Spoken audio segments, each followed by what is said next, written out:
وزیر دفاع خواجہ آصف نے کہا کہ افغان سرزمین سے دراندازی مکمل بند ہونی چاہیے۔ دہشت گردی پر پاکستان اپنے موقف سے پیچھے نہیں ہٹے گا۔ ٹی ٹی پی ہو یا بی ایل اے، پاکستان میں دہشت گردی برداشت نہیں کریں گے۔ کابل کی طالبان رجیم دہشت گردوں کی پشت پناہی بند کر دے۔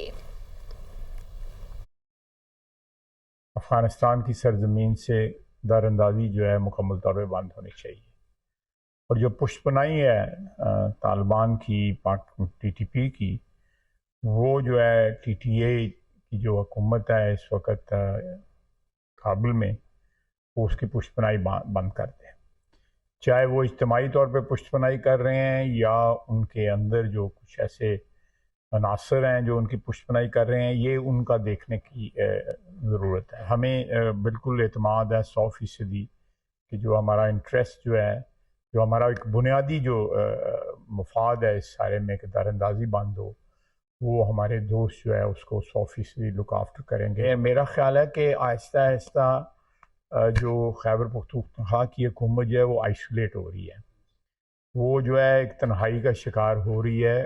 وہاں کی عوام بھی، خصوصاً میں کہوں گا جو فارمر فاٹا ہے، تو وہ لوگ محسوس کر رہے ہیں کہ پاکستان کی حکومت جو ہے، اسلام آباد جو ہے پوری سنسیئرٹی کے ساتھ لگا ہوا ہے، لیکن جو وہ باتیں کرتے ہیں وہ پاکستان کے مفاد کی بات نہیں کرتے، وہ اپنے سیاسی مفاد کی، یا وہ جو شخص 804 ہے وہ اس کے مفاد کی بات کرتے ہیں۔ وہ ایک یہ ملک جو ہے ایک نیازی لاء کے تحت نہیں چلایا جا سکتا۔